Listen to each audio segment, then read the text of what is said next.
Hi friends, आइए देखते हैं स्वागत है। आज हम एक बिरयानी बनाएंगे। बादे गरम रखा है, उसके अंदर चमच देने हैं, डाला तेल गरम कर 4 गाली सीजने हैं, प्याज डाल के प्याज को गोल्डन डोले हाकि गोल्डन ब्राउन कलर ಆಗೋವರೆಗೂ 200 ಗ್ರಾಂ ದહીં ली हमने दही में 1 ಗ್ರಾಂ ಮೊಸರು ತಗೊಂಡಿದ್ದೀನಿ। ಇದರಲ್ಲಿ ಧನಿಯಾ ಪೌಡರ್, ಕಾರ್ ಪುಡಿ, ಗರಂ ಮಸಾಲ, ಜೀರಾ ಪೌಡರ್, ಪಾउडर ಗರಂ ಮಸಾಲ ಕಾಟಿಸ್ಕೊಳ್ಳಿ, ಹಾಕಿ ಚೆನ್ನಾಗಿ बीच में हाथ चलाते हुए प्याज को ಈರುಳ್ಳಿನ ಮಧ್ಯ ಮಧ್ಯ ತಿರುಗಿಸ್ತಾ थोड़ी सी प्याज को फ्राई ಮಾಡಿ निकालने। ಸ್ವಲ್ಪ ಈರುಳ್ಳಿ बची प्याज में 3 से 4 हरी मिर्ची डालें। ಮಿಕ್ಕಿರೋ ಈರುಳ್ಳಿಯಲ್ಲಿ 3 ರಿಂದ 4 ಸ್ಪೂನ್ अदरक लहसुन का पेस्ट डाल के थोड़ा सा फ्राई कर लें। ಹಾಕಿ ಸ್ವಲ್ಪ ಫ್ರೈ ಮಾಡ್ಕೊಳ್ಳಿ। एक बड़ी जीरे ಕೊತ್ತಂಬರಿ सೊಪ್ಪು 1 टेबल स्पून जितना पुदीना डाल के थोड़ा सा फ्राई कर लें।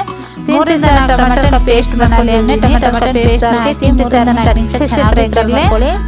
जब हमने दही को मिक्स करके रखा था मसाला के साथ, तो दही को डाल के फ्राई ಮಾಡ್ಕೊಳ್ಳಿ। 2 से 3 मिनट अच्छे से फ्राई कर लें। किनारों से देनी बैटर ಮಾಡಿರೋಂತ ಮೊಟ್ಟೆನ 4 से 5 अंडे लिए हैं। अंडे ಮೊಟ್ಟೆನ ಹಾಕಿ कट लगा लें। देखिए किनारों से तेल छिड़क रहा है। अंडे को डालें, मिक्स कर लें। स्वाद अनुसार नमक डाल के 1 से 2 मिनट पकाएं।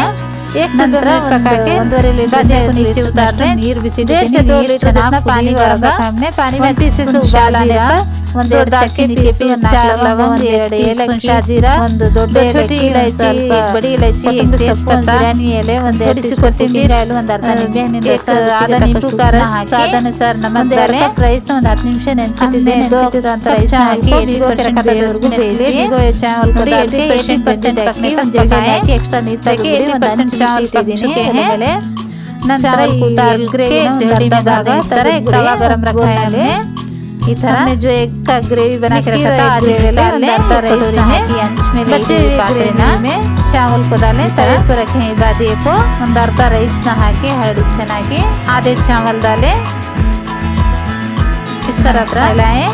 ಮಿಕ್ಕಿರೋಂಥ ಗ್ರೇವಿ ಕೂಡ ಹಾಕ್ಬಿಡಿ। फिर से बची हुई ग्रेवी अंडे की डालें। इस तरह ಚೆನ್ನಾಗಿ ಎಲ್ಲ ಕಡೆ ಹರಡಿ बचे हुए चावल को भी डालें। ರೈಸ್ ನ ಹಾಕಿ डाल के ನಂತರ ಸ್ವಲ್ಪ ಏಲಕ್ಕಿ ಪೌಡರ್ ನ ಹಾಕಿ थोड़ी सी इलायची का कलर डालें। इलायची के पाउडर डालने से ಈರುಳ್ಳಿ ಫ್ರೈ ಮಾಡಿ थोड़ा सा कलर डालें। ಹಾಕಿ ಒಂದು ಸ್ವಲ್ಪ ಕೊತ್ತಂಬರಿ ಬಚ್ಚಾ के रखा था फ्राई करके वो डालें। थोड़ी सी कोथिंबीर, थोड़ा सा पुदीना डालें।